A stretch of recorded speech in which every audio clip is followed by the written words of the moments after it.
Hi, I'm Beverly Banoff Brown. I've brought in reinforcements today because this is one of the most difficult and important videos I've made so far after more than 155 of them. And that is the subject of what to do when you're realizing that you are a survivor of abuse, narcissistic abuse. She's not going to stay with me long today, I can tell. Antsy. The subject upsets her. Narcissistic abuse, disillusionment, feeling disenfranchised sometimes, feeling alienated, wondering how in the world you're ever going to regain a sense of trust in your own ability to discern good people from wounded people, truly healthy lovers from energy vampires, drama queens, drama kings, narcissistic individuals who you really don't need or want in your life. The irony here is that when you are so hurt and are so vulnerable, it is very human to want to lash out, want to get revenge. And then the revenge fantasies start. And the challenge of that is the longer you devote your life force energy to making this other person's life more important than yours, by taking and diverting really energy you could be spending on your own healing process, the more that you're going to prolong the agony, the anguish, the pain, the sorrow, the regret, the guilt, the self-blame, all of it. Wouldn't you rather be dancing in the light? Wouldn't you rather be the star of your own movie instead of giving your power away to some other person who's so wounded, who's so challenged that they've had to look outside of themselves to try and find some modicum of self-esteem, that they use people, that they abuse people, they discard people, then they lure the next one in. And while they're with you, they're probably exploring ways to get a backup team of possible battery charger supplies. Do you hear how pathetic that really is? Do you hear how sad a person that really is inside? Do you really want to align yourself any longer by having these revenge ideas? I mean, I've worked with clients over the years as a life coach, as an intuitive, as a love mentor, as a relationship expert. And I've heard some of the fantasies about what they want to do to the person. Stringing them up by their feet and hanging them. Stringing them up by other parts of their anatomy, which I'll leave to your vivid imagination, and hanging them. And what happens? Yes, they vent for a few minutes. And yes, they have this rush of adrenaline and all kinds of other chemicals from their brain that say, hey, you're really onto something here. There's one problem with it. It's toxic. The relationship was toxic. You're out of that now. Or if you're watching this video, you may be in the process of knowing you have to extricate yourself and your life and your affairs from this person, from this situation, which in so many ways has become terribly ugly, demeaning of who you are, not at the level, the standard of excellence you want to bring to your life. There's a wonderful saying, I don't know who wrote it, but unforgiveness, holding on to rage, holding on to anger in some self-righteous way, trying to look for logic, clinging to the idea that there is logic where there isn't any usually, is like wishing somebody else dead, but you're swallowing the poison. So who gets hurt? There's a quote in the Bible, count it all joy. Look for the lesson, look for the blessing, be the star in your own movie again. Reclaim your power by letting go of thoughts of this person. If you're obsessing like an endless loop tape all day long, trying to figure out what went wrong, trying to determine where you may have made a misstep, Maybe they've told you weren't a good lover, or you weren't attractive enough, or you weren't brilliant enough for their intellect, or whatever nonsense you've been hearing. Consider the source of it. How do they live their lives? Leave them alone. Being them is sufficient punishment. Believe me. I've known these people. I've seen these people. They are the walking wounded. They are miserable. I want something better for everybody. And the reality is, I want something better for you. And you, if you're watching this video, are very likely in that place of pivot point where you can either make a choice, and it is a choice, a conscious decision on your part to take the high road and rehabilitate yourself physically, emotionally, mentally, and spiritually, materially in many cases, and financially. If you go down that other road of revenge fantasies, trust me, you're not only not going to get better, you're going to have more disharmony, more discord in your life. You won't be the star of your own movie. You won't even be a supporting character, because you will be giving your power away to someone who you know perfectly well you have no business being involved with anymore. So the forgiveness is really not about them. It's about you.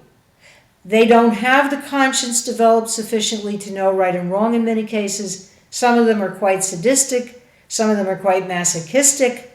And all kinds of other labels I could throw around, big fancy words, which mean they are bad news for you. Put yourself, golden nugget number 1 for today, please put yourself first.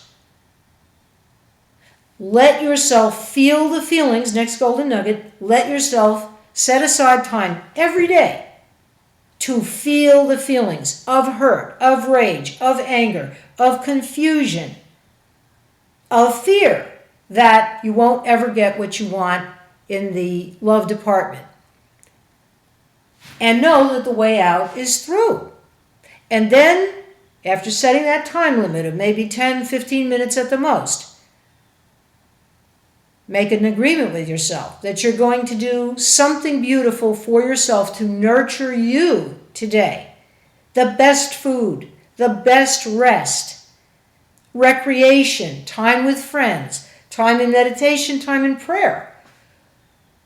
Work on the opportunity to let yourself develop a deepened relationship with spirit as you understand it, because that is your true source. And that is more redeeming, more nurturing, more enlivening and revitalizing than almost anything else I could possibly suggest. Next golden nugget. Forgive yourself for not being able to discern in this particular case whether or not this was somebody who could really be with you in a healthy way, or for perhaps staying longer than you knew you reasonably wanted to. You're human. You learn from joy as well as negative interactions. It's part of life. Sometimes we fall down and we stumble as little toddlers, and it's in that process of getting up and regaining our balance that we strengthen our muscles and we can actually have our equilibrium, and we can first crawl and then walk and then run. See yourself, if it feels right to you, next golden nugget, as a recovering individual. An inner child needs your love, needs your compassion, needs your full and undivided attention. You've spent, haven't you, enough of your precious life force energy on somebody who couldn't possibly receive it in any healthy way because they've been too hurt, too damaged, too maltreated by someone who you probably never even met, long before either of you knew how to spell your name. Is it unfair? Yes. Does it suck? Yes, it does. I'm not going to sugarcoat any of this. It is tough stuff. You've brought it into your life. Take responsibility for it and write it off. Count it all joy, and then you'll move on. And if an idea flashes across the screen of your mind that you want to get revenge, say, okay, old friend, thank you for sharing. I know I've been hurt. I know I'm in a recovery pattern. How can I see this in a whole new way? What else is possible for my life? And how can I get on with it most effectively? How can I form new relationships? Next golden nugget. How can I journal? How can I dance? How can I paint? How can I sing? How can I hit pillows if I need to get out some of my anger and frustration? Walk, exercise, take up a new interest that you've always wanted to pursue. Live your dreams. That phrase, be the star in your own movie, is really a very powerful one.